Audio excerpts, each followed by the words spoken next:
Trump and the impossible meeting. One gray morning in Washington, Donald Trump sat behind a large desk.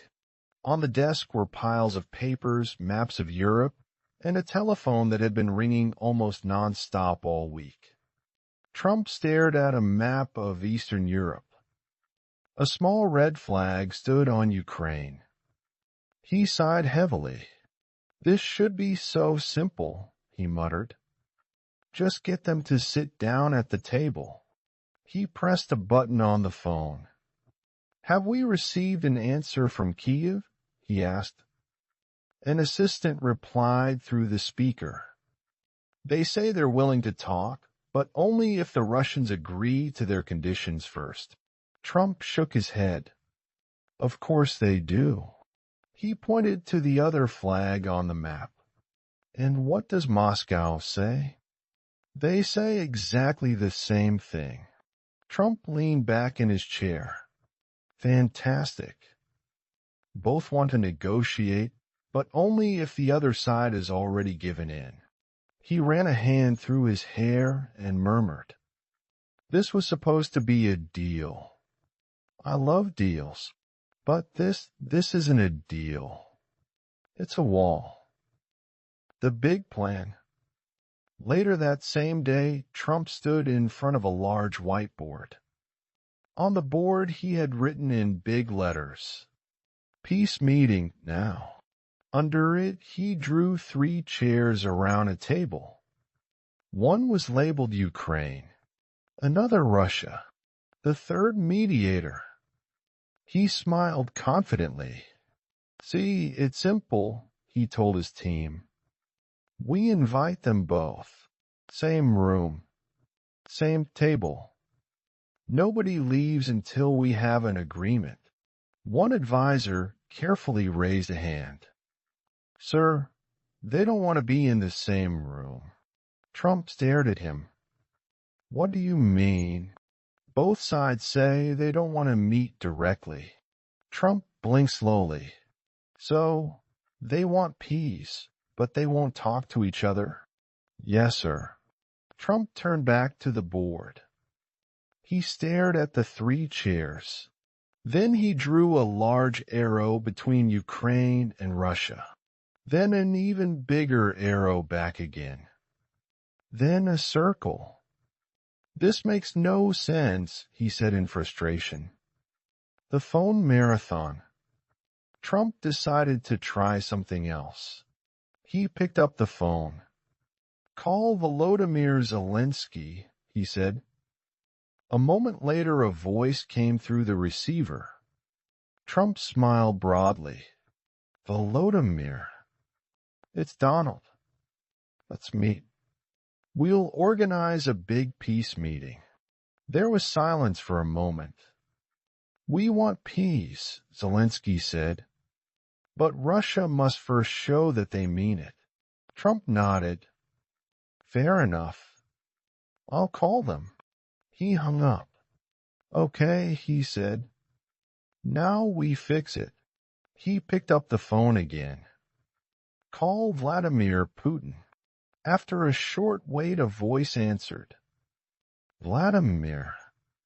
Donald here. We're making a meeting." "Big meeting." Putin answered calmly. "We are willing to talk, but Ukraine must first show seriousness." Trump stared into the air. "But that's exactly what the other one said." There was silence.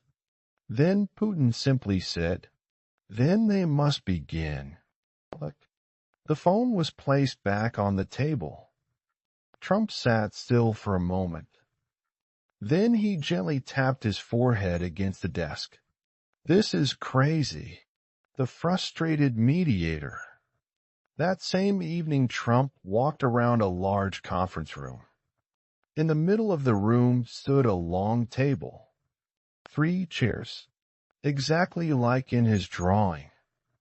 He stopped and looked at them.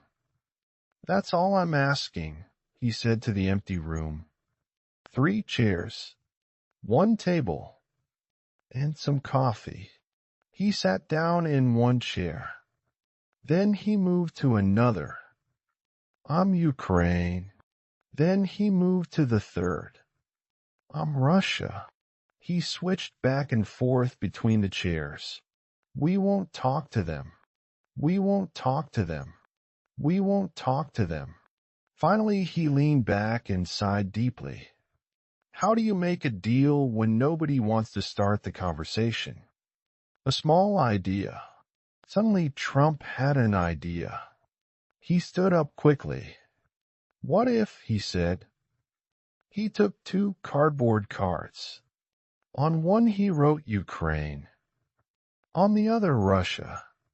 He placed them on opposite sides of the table. In the middle, he placed a third card. He looked at the cards. Okay, he said.